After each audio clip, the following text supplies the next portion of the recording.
මෙම විනී රීති කාණ්ඩය ශ්‍රී ලංකා විදුලි සංදේශ නියාමන කොමිෂන් සභාව අනුමත කරලා 2013 1 දින සිට මෙම කොමිෂන් සභාවේ නිලධරයන් සඳහා බලාත්මක කරනු ලැබුවා. සෑම ආයතනයකටම පරිපාලන රෙගුලාසි, විනය රෙගුලාසි, මුදල් රෙගුලාසි ඒවා අවශ්‍යයි. දැන් රජයේ සේවය ගත්තොත් ආර්ථික ව්‍යවස්ථාවෙන් රාජ්‍ය සේවය සම්බන්ධව රාජ්‍ය සේවා කොමිෂන් සභාවට බලතල පවරලා තියෙනවා. ඒ බලතල පවරලා තියෙන්නේ ප්‍රධාන මාතෘකා පහක් යටතේ. පත් කිරීම, උසස් කිරීම, ස්ථාන මාර්ග කිරීම, විනය පාලනය, ආසේවය විභාග කිරීම. මෙන්න මේ කියන ප්‍රධාන කරුණු පහ යටතේ තමයි ආර්ථික ව්‍යවස්ථාවෙන් රාජ්‍ය සේවා කොමිෂන් සභාවට බලය පාලලා තියෙන්නේ සමස්ත රාජ්‍ය සේවය පිළිබඳව. රටේ තියෙනවා තවත් ආයතන කොටසක් අර්ධ රාජ්‍ය ආයතන, එහෙම නැත්නම් සංස්ථා මණ්ඩල අධිකාරී කොමිෂන් සභා වැනි ආයතන. පනත් වලින් පිළිපදවපු ආයතන. එතකොට මෙන්න මේ ආයතන වලට පාර්ලිමේන්තුවේම බලය පවරලා තියෙනවා. ඒ ආයතන වල පැවැත්ම සඳහා අවශ්‍ය කරන අර මම කලින් කිව්ව කාරණා වලට අදාළ රෙගුලාසි, නීති රීති ආදිය පනවා ගන්න ඒක නෛතික බලය කිලිම ව්‍යවස්ථාදායකෙන් දීලා තියෙනවා. ගුණසේකර මහත්තයාට, ලක්ෂ්මී මැඩම්ටත්, නාරත්න මහත්තයාට ස්තුති වන්න. අවුරුදු 15කට පස්සේ විදුලි සංදේශ නියාමන කොමිෂන් සභාවට විනය කාණ්ඩයක් ලැබුණා. ඒ වගේම ඇත්තටම විනය කාණ්ඩය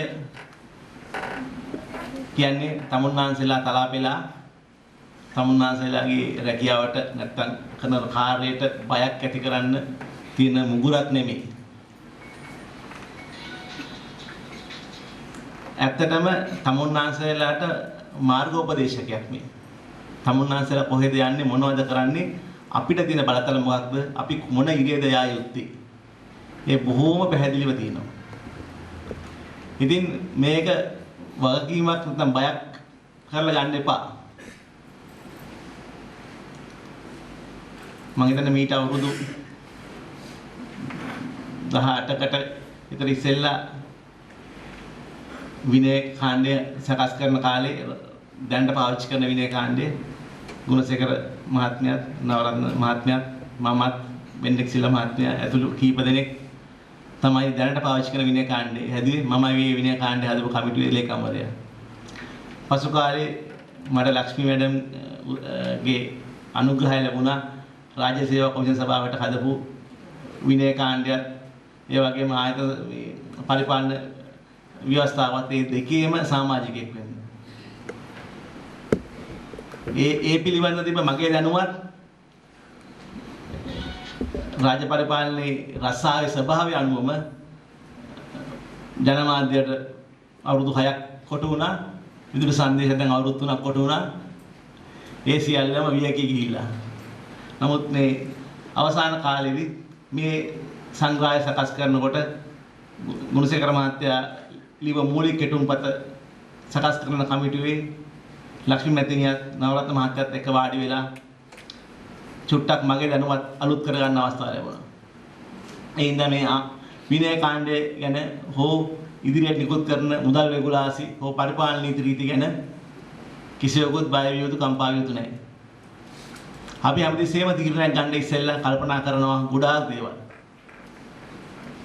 මිනිස්සෙක් සේවයෙන් පහ කළාම එහි ඇති වෙන වඩාක් දේවල් දන්නවා. මම පුද්ගලිකව මේ මහ පොළොව ජීවත් වෙන්නේ. ලලිත් තිරුතුංග මහත්තයත් මේ මහ පොළොව ජීවත් වෙන නිලධාරියෙක්. කොමිෂන් සභාවේ අනිත් නිලධාරීනුත් එහෙමයි. සමහර තීරණ ගන්නකොට බොහොම කරකශකයි, කටුකයි.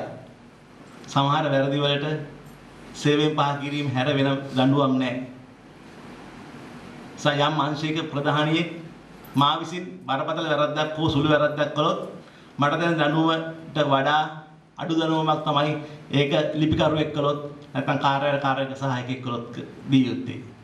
මොකද ඒ දඬුවම වුණත් ඉහළ මාණ්ඩල නිලධාරියෙක් කළොත් ඒ දඬුවම බරපතල වෙනවා. මොකද හැමතිස්සෙම මාණ්ඩල නිලධාරියෙක් නැත්නම් ඉහළ නිලධාරියෙක් වුණොත් තමුන්ගේ වගකීම මනවින්ම හිතේ තියාගන්න කටයුතු කිරීම තමයි අවශ්‍ය වෙන්නේ. මම හිතනවා දැන් මේ විනය කාණ්ඩයක් ලැබුණ සැනින්ම අපේ සියලු අඩුපාඩුකම් ගුණදොස් වියකිලා යන්නේ. අද දවස් අවසානයේ අපි හැම එක්කිනාටම මේ විනය කාණ්ඩයේ පොතක් මුලිය ලබා දෙනවා. සමුන්නාන්සලා මේවා කියවන්න. ඒ වගේම ගුණසේකර මහත්තයා කියපු විදිහට අනාගතයේදී අපි කාර්යක්ෂමව කඩේ විභාගවලට. ඒ කියන්නේ තමුන්නාන්ස බය වෙන්න බෑ සමහරලාට මේ අධ්‍යක්ෂ වුණාන් පස්සේ එකක් නැහැ නියෝජ්‍ය අධ්‍යක්ෂ වුණාම නැහැ. නමුත් ඉස්සරහට අවශ්‍ය වෙනවා අලුතෙන් බඳව ගන්න අයට විශේෂයෙන්ම මේ රැඳී සිටිනකොට යම් තනතුරක ඉඳන් ඊළඟ තනතුරට ආවම පස්සේ කාර්යක්ෂමතා කඩින් වලට සහභාගී වෙන්න. දැන් පරිපාලන සේවයේ කාර්යක්ෂමතා කඩින් පරීක්ෂණ දෙකක් තියෙනවා. ඒ වගේම මම ගණකාධිකාර සේවය ඉන්නකොට දෙකක් තියෙනවා. ඒ හැම සේවයකම කාර්යක්ෂමතා කඩින් තියෙනවා. ඉතින් ඇත්තටම වෙන්නේ අපි මේ ආයන සංග්‍රහය මුදල් රෙගුලාසි සහ අපිට අදාළ දැන් කොමිෂන් සභාවේ පනත ගැනවත් අපි සියලු දෙනාටම ලොකු දැනුමක් නැහැ. නමුත් මේ කාර්යක්ෂමතා කඩින් විභාගයකට මේ පනත තියෙනවා නම් අපි හැම එක්කෙනාම අඩුම ගණනේ බැන බැන හරි ඔය කියවනවා. ඒ හැම එකක්ම දාන්නේ තමුන්නාන්සලාගේ හැකියාවන් වලින් 100% මේ ආයතන ලබා ගන්න.